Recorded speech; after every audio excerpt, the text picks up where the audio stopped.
ધોરણ 8 વિષય ગણિત પ્રકરણ 5 વર્ગ અને વર્ગમૂળ. તેમાં આજે આપણે વર્ગ શું છે, પૂર્ણાંક સંખ્યા શું છે તે જાણીએ. તો વર્ગને અંગ્રેજીમાં કહેવાય સ્ક્વેર. શું કહેવાય? સ્ક્વેર. આપેલી સંખ્યાનો તે સંખ્યા સાથેનો ગુણાકાર. બરાબર, જેમ કે 5 છે તો 5 નો 5 સાથેનો ગુણાકાર તો 5 નો વર્ગ કેટલો આવે? 25. આપેલી સંખ્યાનો તે સંખ્યાનો ગુણાકાર તો ત્યાં 3 નો 3 સાથે 3 નો વર્ગ બરાબર 9. પૂર્ણાંક સંખ્યા કોને કહેવાય? અંગ્રેજીમાં એને કહેવાય પરફેક્ટ સ્ક્વેર નંબર.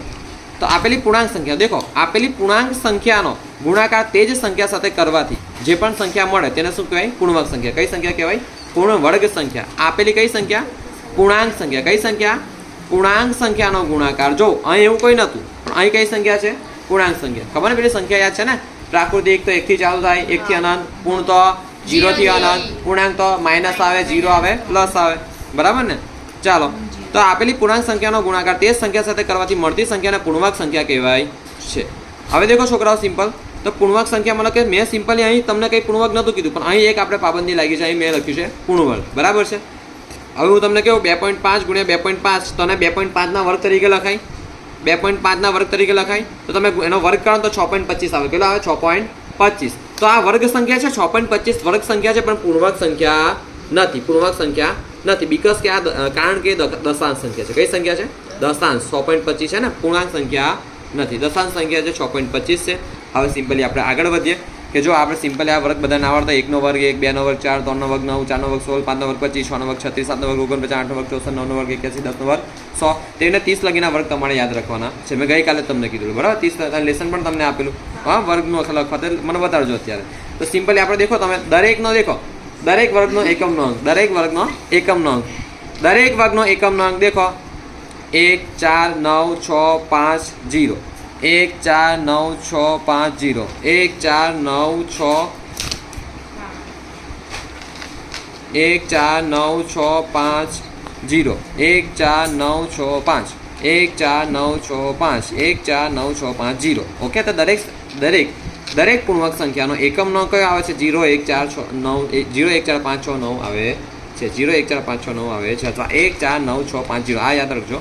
1, 4, 9, 6, 5, 0. આ રીતે યાદ રાખજો. 1, 4, 9, 6, 5, 0. ઉપરથી ચાલુ કરો, પછી અહીંથી ચાલુ કરો. 0, 1, 4, 9, 6, 5. ઓકે, પડી સમજ? ચાલો પાછળ વધીએ. આજે જરીક જ ભણાવવાનું છે, પણ થિયરી વધારે છે, તમારે લખવાની છે. આટલું જ છે, બસ વહેલું પૂરું થઈ જશે. હવે દેખો સિમ્પલ. હવે જો આ વસ્તુ બહુ કામ લાગશે, આ વસ્તુ તમને દાખલા ગણવામાં અગત્યની, ખૂબ જ અગત્યની કામ લાગશે, એટલે ધ્યાન કમ્પ્લીટ અહીં. સંખ્યાનો એકમનો અંક દેખો, વર્ગ કર્યા બાદ મળતો એકમનો અંક. હવે જો છોકરા, આ બહુ જ કામ લાગશે કોષ્ટક. જો એ સંખ્યાનો એકમનો અંક 1 અથવા 9 હોય, 1 અથવા શું હોય? 9. તો વર્ગ કર્યા બાદ મળતા એકમનો અંક કયો હોય? એકડે 1. જો 1 અથવા 9, જો આનો એકમનો અંક 1 છે તો વર્ગ પછી કયો મળે છે? 1.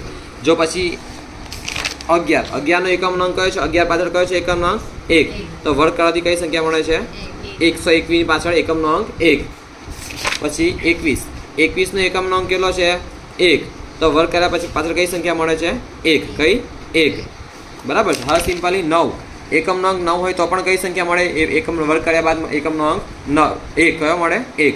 જો આપણે દેખીએ એકમનો અંક કયો છે અહીંયા આગળ? 9. તો પાછળ કયો મળ્યો છે? 1. અહીં એકમનો અંક કયો છે? 9. તો પાછળ કયો મળે છે? 1. અહીં એકમનો અંક કયો છે? 29 તો 29 સિમ્પલી કયો આવે? બેઠું ચોપડીનું ના ઉતારો. હા, એ બધું લખવાનું છે. હા, અને વર્ગ કરતા ના આવડતું ને તો આ રીતે સિમ્પલ કરી નાખવાનું નાના છોકરાને પેટ. હા, 2 રકમનો સિમ્પલ, અહીં 2 નું 0, 2 9 18. તો આવડે તો પછી લખ્યું કેમ નથી? 2 દુ 4 ને 1 5, 2 9 18 0, 2 દુ 4 ને 1 5. હવે દેખો 9 તો 9 9 81, અહીં આવશે 8 અને 8, 9 દુ 18, 18 ને 8 થાય 26. સિમ્પલી 1, 8 ને 6 14, 4 વધી 1, 5 ને 2 7, 7 ને 1 8, 841. હા, આવું બકા એવું ચોપડીને થયું તો ના, ચોપડીને 30 લગીને જાય, 30 જ આવી પછી. અહીં 28 29 ક્યાં ખાઈ ગઈ પછી? 27 27 29 26 27 28 29 એવું ના ચાલે બકા. દેખો તો આમાં દેખો બકા સિમ્પલી કે 29માં એકમનો અંક કયો છે? 29માં એકમનો અંક કયો છે? 9. કયો છે? 9. તો પાછળ તમને સંખ્યામાં જે પણ મળે તેમાં એકમનો અંક કયો આવે? એકડે 1. તેવી રીતે જે સંખ્યાનો એકમનો અંક 2, 8, 8 હોય તો તેનો પણ વર્ગ કર્યા પછી મળતી સંખ્યા કઈ હોય? એકમનો અંક કયો હોય? 4. જેમ કે આપણે દેખીએ અહીંયા આગળ, જો કોઈ સંખ્યાનો એકમનો અંક 2 હોય, જેમ કે આ 2 છે તો એકમનો અંક 1 જ છે બકા. બરાબર, 2 છે તો એકમનો અંક તો પાછળ કઈ સંખ્યા મળે? જે વર્ગ કરવાથી મળતી સંખ્યા 4 છે. તો સિમ્પલી એકમનો અંક કયો મળશે? ચોગડે 4. હવે જો 12 છે 144.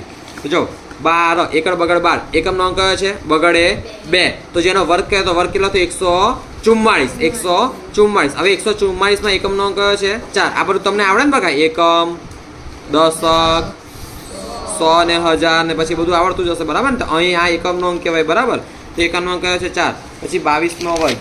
તો 22 નો વર્ગમાં આમાં 22 માં એકમનો અંક કયો છે બગડે 2. તો વર્ગ કર્યા બાદ મળતી સંખ્યાનો એકમનો અંક કયો છે ચોગડે 4. તો આટલું સિમ્પલ છે બકા બરાબર. પછી એવી 8 અને 8 માં પણ થાય. 8 અને 8 માં જેમ કે દેખીએ આપણે સિમ્પલ આમાં એક જ અંક છે એટલે એકમનો અંક જ છે. તો એકમનો અંક 8 અને 8 છે કયો છે 8 અને 8. તો એકમનો અંક કયો છે ચોગડે 4. વર્ગ કર્યા બાદ 64 મળે તેનો એકમનો અંક ચોગડે 4 છે. અહીં દેખો એકમનો અંક કયો છે 18 માં 8 અડે 8. તો વર્ગ કર્યા બાદ મળતી સંખ્યાનો એકમનો અંક કયો છે ચોગડે 4 બરાબર ને. હા પછી સિમ્પલ 28 માં પણ એવું થાય. ઓકે તેવી જ રીતે બકા જ્યાં એકમનો અંક 3 અથવા 7 હોય ત્યાં વર્ગ કર્યા બાદ મળતી સંખ્યાનો એકમનો અંક શું હોય 9 વડે 9. જ્યાં સંખ્યાનો એકમનો અંક 4 અથવા 6 હોય ત્યાં પણ વર્ગ કર્યા બાદ મળતો એકમનો અંક શું હોય 6. શું હોય 6. પછી જ્યાં એકમનો અંક 5 હોય જે સંખ્યાનો એકમનો અંક 5 હોય ત્યાં વર્ગ કર્યા બાદ મળતી સંખ્યાનો એકમનો અંક શું હોય 5 વડે 5. જેમ કે 5 નો વર્ગ 25 25 માં બગડો 5 તો એકમનો અંક કયો આવે છે 5 બરાબર. 15 નો વર્ગ 225 15 નો વર્ગ 225. તો 15 માં 1 નો 5 તો એકમનો અંક કયો છે 5. તો 225 માં એકમનો અંક કયો છે 5. 25 નો વર્ગ 625 25 નો વર્ગ 625. તો 625 આવે છે તો 625 પાછળ 5 આવે છે અને 25 માં પાછળ 5 આવે છે. સિમ્પલ છે. 35 નો વર્ગ એની આગળ જાય 12 25. ચાલો ધ્યાન આપો. જો જે સંખ્યાનો એકમનો અંક 0 હોય કેટલો હોય 0 તો વર્ગ કર્યા બાદ મળતી સંખ્યાનો એકમનો અંક પણ કયો હશે 0. કયો હશે 0. પણ એમાં જો 1 0 છે તો કેટલા 0 થઈ જશે 2 0. જ્યાં 2 0 હોય ત્યાં કેટલા 0 થઈ જાય 4 0. જેમ કે 100 નો વર્ગ પૂછો તો 1000 ના આવે. 100 નો વર્ગ 10,000 આવે. 2 શૂન્ય છે ને 2 શૂન્ય તો 4 શૂન્ય થઈ જશે. ભાઈ કોઈમાં તમે મને કહો સાહેબ 3 શૂન્ય હોય તો 6 શૂન્ય 3 શૂન્ય હોય તો 6 શૂન્ય થશે. 4 શૂન્ય હોય તો 8 શૂન્ય થશે. 5 શૂન્ય હોય તો 10 શૂન્ય થશે બરાબર. આ સિમ્પલ છે. પછી એકી સંખ્યાનો વર્ગ કર્યા બાદ મળતી સંખ્યાનો એકમનો અંક કયો હોય એકી જ મળે. એકી સંખ્યાનો વર્ગ કર્યા બાદ મળતી સંખ્યાનો એકમનો અંક એકી જ મળે. હવે જો એકી સંખ્યાનો વર્ગ કર્યા બાદ મળતી સંખ્યાનો એકમનો અંક કયો મળે એકી જ મળે. જો આ 3 નો વર્ગ 9 5 નો વર્ગ 25 જો એકમનો અંક એકી જ છે. 7 નો વર્ગ 49 એકમનો અંક એકી જ છે. 9 નો વર્ગ 81 એકમનો અંક એકી જ છે. તેને બેકી સંખ્યાનો વર્ગ કર્યા બાદ મળતી સંખ્યાનો એકમનો અંક કયો મળે બેકી જ મળે. 2 નો વર્ગ 4 2 નો વર્ગ 4 છે. 2 નો વર્ગ 4 4 નો વર્ગ 16 6 નો વર્ગ 36 8 નો વર્ગ 64 છે ને. એકમનો અંક કયો છે બેકી જ મળે. બસ આ જ વસ્તુ તમારે આજે આ થિયરી શીખવાડવાની હતી ને. આ થિયરી છે ને રગરગથી વાકેફ થઈ જાવ કેમ કે દાખલા ગણવામાં આ બહુ કામ લાગશે. સ્કૂલમાં શીખવાડ્યું કે નહીં શીખવાડ્યું આવું કીધું કંઈ એટલે શું શીખવાડેલા તમને. આ જો આ તો બધું ચોપડીનું જે સિમ્પલ છે પણ આ વસ્તુ પણ બકા તમારે કેવું જોઈએ. તો આ વસ્તુ મોડે કરો ઓકે. અને આ દાખલા ગણવામાં ઘણું કામ લાગશે બકા. હા ચાલુ કરો તો તમારું કામ ના સમજ પડે મને પૂછજો કંઈ બરાબર. હા ટેસ્ટ આપવાનો છે તમારે.